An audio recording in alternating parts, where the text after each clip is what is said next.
বন্ধুগণ নমস্কার। প্রথমে আপনাদের করবো আপনারা আমার চ্যানেলটি সাবস্ক্রাইব করবেন, ভিডিওটি লাইক ও শেয়ার করবেন। এখন পশ্চিমবঙ্গের রাজনীতিতে যে নতুন ইস্যুটা নিয়ে প্রতিবাদ আন্দোলন শুরু হয়েছে সেটা হচ্ছে হকার উচ্ছেদ।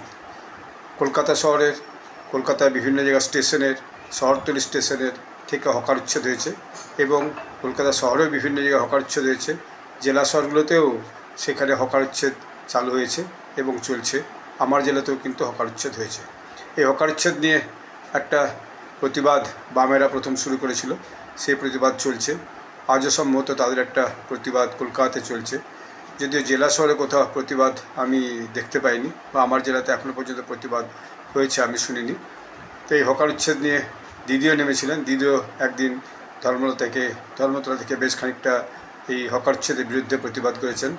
এখন এই হকার উচ্ছেদের ব্যাপারে সরকার দৃঢ় প্রতিজ্ঞ যে রাস্তাঘাট পরিষ্কার রাখতে হবে, ড্রেন পরিষ্কার রাখতে হবে, রাস্তার উপরে সরকারি জায়গায় কোনো দোকানপাট সরকার রাখতে দেবে না। স্বেচ্ছায় যারা তুলে নিচ্ছে ভালো, নাহলে বুলডোজার চালিয়ে সে সমস্ত যে দোকানপাট রাস্তায় সরকারি জায়গা দখল করেছে সেগুলোকে তুলে দেওয়ার চেষ্টা হচ্ছে, তুলে দেওয়ার ব্যবস্থা হচ্ছে এবং তুলে দেওয়ার কাজ চলছেও, ধারাবাহিকভাবে চলছে। মাঝে মধ্যে হয়তো 1-2 দিন এদিকে বন্ধ হচ্ছে, কিন্তু চলছে। তবে সরকারের কাছে বিভিন্নজন বিভিন্ন রকমের দাবি রেখেছে, তাতে পুনর্বাসনের দাবিটাও আছে। যদিও সরকারের প্রতিনিধিরা বিশেষত তারা পুনর্বাসনের ব্যাপারেও বক্তব্য রেখেছেন।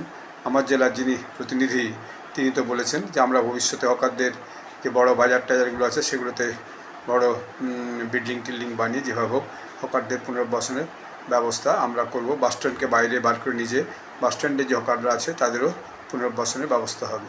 তো তার জন্য আমাদেরকে অপেক্ষা করতে হবে। সরকার সময় চেয়েছে, সবাইকে ধৈর্য ধরতে বলেছে, সরকারের উপর ধৈর্য ধরে রাখা উচিত।